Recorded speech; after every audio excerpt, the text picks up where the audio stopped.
What's Joe Rogan like? Joe's great. I've been in rooms with Joe with some relatively formidable people. You know, I was at dinner with him at one point, probably 4 years ago, with what do we call those characters? The International Dark Web? Yeah. Is that it? Eric Weinstein's term? He really nailed that. We're going to put out the IDW drinking song. This is funny. I got to tell you this story. It's so funny. I've been working with this university down in Georgia, in Savannah, called Ralston, and it's a bricks and mortar institution, and we have some fun with it. And we're thinking about a motto. You know, you have a little shield, and then you have a Latin motto. And I asked the president of the university, Stephen Blackwood, what our motto. We started talking about what our motto might be, and I said, well, what's the Latin for up yours, woke moralists? So he thought that was pretty funny, and it is pretty funny. I think that would be hilarious, actually, to have that in Latin. And then he said, well, that'd be a good motto. Maybe we need a drinking song. And I thought, well, that's a funny idea. So I don't know, a song popped into my mind. It's Liddy the Pink. It's a famous song from the 1960s. It's an old folk song. We'll drink and drink and drink too. Lydia Pink. The pink, the pink. You get the idea? And I rewrote that as a parody of postmodern philosophy, because that seemed to be the thing to do. And then we got a bunch of people to sing it. So Ben Shapiro sings some of it playing the violin, which is very, very funny. And Dave Rubin and this crazy bastard from Concordia University in Canada, Gad Saad, who's an evolutionary biologist who regularly dresses in a purple wig and flagellates himself for committing social justice crimes. And so, and Janice Fiamengo, who Tammy's talked to, who was a feminist at one point, a women's studies professor who had an epiphany 20 years ago and realized that everything she was teaching was toxic to the hilt, and has become maybe the world's most effective deep academic critic of feminist thought. And who else do we have in there? Douglas Murray. A whole host of, the usual suspects. And we've made some puppets. One of them, I'm so embarrassed to even tell you this, but it's so funny. There's a woman named Andrea Dworkin, and she's like, if you stacked up toxic femininity and you put someone at the pinnacle, it would be Andrea Dworkin. And she was a hooker for like 10 years. And I'm dead serious. I'm not making this up. I'm not making this up. And a busy one. And she didn't like men. And no wonder, no wonder. And Dworkin's most famous line is, all sex is rape. And she's quite influential in radical feminist circles. And we made a puppet with her, and it's nude from the waist up, and she has pasties and swings around a stripper's pole. So yeah, we have Foucault. We have a Foucault puppet too, and I don't like Foucault very much, even though he was brilliant, Michel Foucault. And some of the things he said were he was onto something, but he's a demented person, intellectually and personally. Very bad actor in the deepest of all possible senses. And we have a Foucault puppet too, and we have him surrounded by children that he's inviting into the back of a van with the promise of candies. So yeah, so that's all going to come out in the next, we're hoping 2 months, so stay on board for that, man. So, and of course I've completely forgotten what the question was. Joe Rogan. Oh, yeah. Rogan. Okay. Okay, so I was in this restaurant with these IDW guys, the ones that are singing this song, and Shapiro was there, Ben Shapiro, and Dave Rubin, and Eric Weinstein, and who else was there? It doesn't matter, you get the picture, and most of you know who Shapiro is, and I don't know what you think of Ben Shapiro, but he is so damn smart that it's just beyond belief, That man, I've been on a plane with him, and I can talk quite a lot, in case any of you haven't noticed. But Shapiro, he's just a machine gun, and I think he probably thinks 5 times faster than anyone you've ever met. And you know how fast he talks? he's thinking way faster than that. The words can barely keep up with himself. And Eric Weinstein's no slouch either.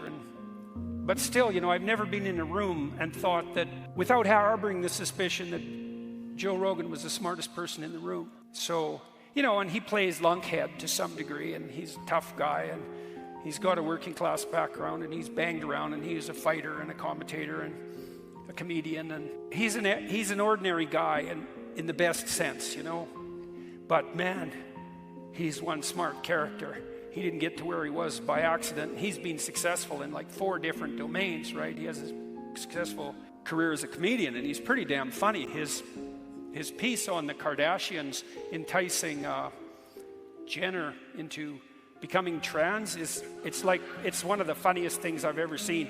You got to check that out on Netflix. I just couldn't. He acts out the devil perched on Jenner's poster bed, screeching to him about becoming female in a Kardashian voice. It's inspired in the best possible way. And Rogan was a fight commentator, and then he started this podcast, and it's just the barest bones podcast you can imagine. It's still like that. He's got a nice studio in Austin. It's quite cool. And it's just him and his producer. That's it. And Joe picks all the guests, and why? Because he wants to talk to them. That's the only reason. Because Joe doesn't need to do this, right? There isn't another driving motivation. He invites people he wants to talk to, and then he asks them all the questions he can think up. And what's fun about Joe, and what makes him unlike the run-of-the-mill, especially legacy journalists, is he's actually asking you questions. The reason Joe's asking questions is so strange, is because he wants the answers. So imagine that. Instead of just laying a trap for whoever he's talking to so that they can do themselves in, so that can redound to his benefit, which is what narcissistic legacy media journalists do. Now, not all legacy media journalists are narcissistic, by the way, but plenty of them are. And the whole enterprise rewards that to some degree. Whereas Joe, he just asks stupid questions. And why, when I say stupid, I mean, well, you wouldn't ask a question if you weren't stupid, because you'd know the answer. But if you're really wise, then you know you're stupid, and so you'll ask the questions, and then once you get the answer, you're not stupid anymore. And he's been doing that. I mean, how many people has Joe interviewed now? Like 3,000? So imagine now, this is his university. He's had 3,000 of the sharpest people in the world answer every single question he had 4 times a week, 3,000 times. And so, Joe's great. He's straight. He's never played a trick on me. He's never asked me a treacherous question. Like, he's no pushover, he's a tough guy.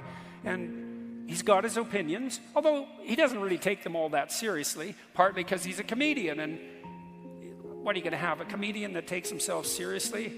That's like a woke comedian. And the thing about woke comedians, I don't know if you've noticed this, but they're not funny.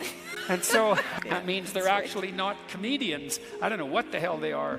Puppets of Satan, I think. But they're not comedians, that's for sure. And Joe's damn funny.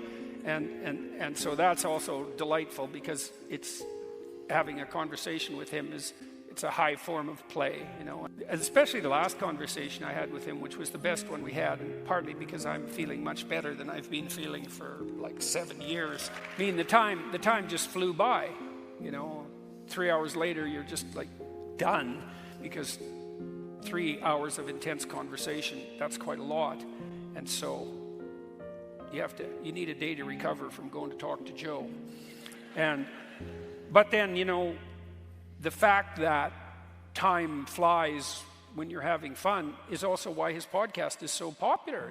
It's like Joe asks the questions he has to ask, and it turns out that those are the questions other people would ask, by and large. And then he's taking everybody along for the ride instead of feeding them pre-digested pablum. The result of his opinions, he's conducting the exploration with them, which is what I'm hoping, by the way, that we're doing while we're here tonight, because none of this is pre-packaged.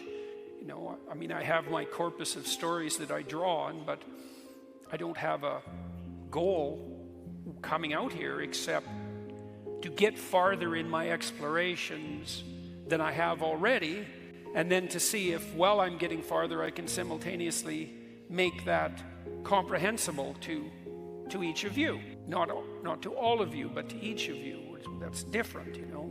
There's no crowd here as far as I'm concerned. There's just people. There's one person. There's 5,000 individual people here. And so it's a good thing to know if you're public speaking. You know, if you're talking to the crowd, you're talking to the wrong organism. You just talk to a person. I always pick a person and talk to them, you know, because that works. And then you can do it.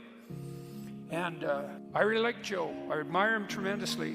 What he's done is impossible. You know, he's the number one podcast in 96 countries.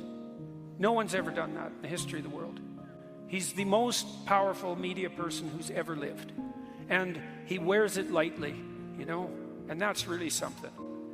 So 2 thumbs up for Joe Rogan as far as I'm concerned.